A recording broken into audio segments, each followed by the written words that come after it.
দাওয়াত খেতে কার না ভালো লাগে বলুন? আর আমি তো কোনো দাওয়াত মিস দিই না। আমার দাওয়াত খেতে অনেক ভালো লাগে। যদিও আমি খুব কম খেতে পারি। বাট চোখের সামনে এত খাবার, এত কিছু, এত আতিথেয়তা অনেক মনটা ভালো হয়েছে। হ্যালো গাইস, কি অবস্থা সবার? চলে গিয়েছিলাম গতকাল লিমাপুর বাসায়। হঠাৎ করে আপু আমাদেরকে দাওয়াত দিয়ে দেয়। সো আমরা চলে যাই ওর বাসায় দাওয়াত খেতে।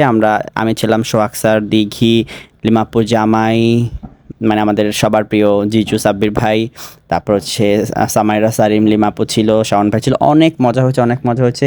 তো দেখো দেখিও চলে আসছে আমাদের সাথে দাওয়াত খেতে। আমরা অনেক দিন পরে যেহেতু সবাই দেখা হয়েছে, অনেক গল্প করছিলাম। আমাদের ব্যাক টু ব্যাক কয়েকটা প্রোগ্রামে স্মৃতিচারণ করছিলাম। তো সব কিছু মিলিয়ে সময়টা কেমন কেমন যেন কেটে গেল যায় না, অনেক বেশি মজা হয়েছিল। লিমাপুতে তো মজার মজার খাবার রান্না করছে, কি বলবো, ও মাই গড। খুবই মজার মজার খাবারগুলো চলে থাকে, কত আইটেম, কত আইটেম এখানে খাবার ছিল। সবগুলো আমরা অনেক মজা করে কিন্তু খেয়েছি। তারপরে আড্ডা টাড্ডা দিয়ে বাসা চলে আসি।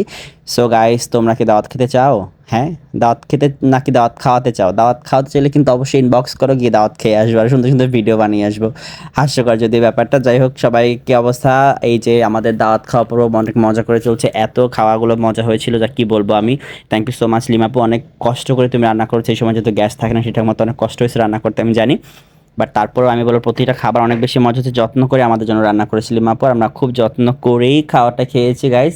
আর বাচ্চা দুইটা তো অনেক কষ্ট করে, দুলাভাই তো অমায়িক মানুষ, কি বলবো, আর কিছু বলার নেই। তো সব কিছু মিলিয়ে অনেক সুন্দর একটি সময় কাটালাম গাইস।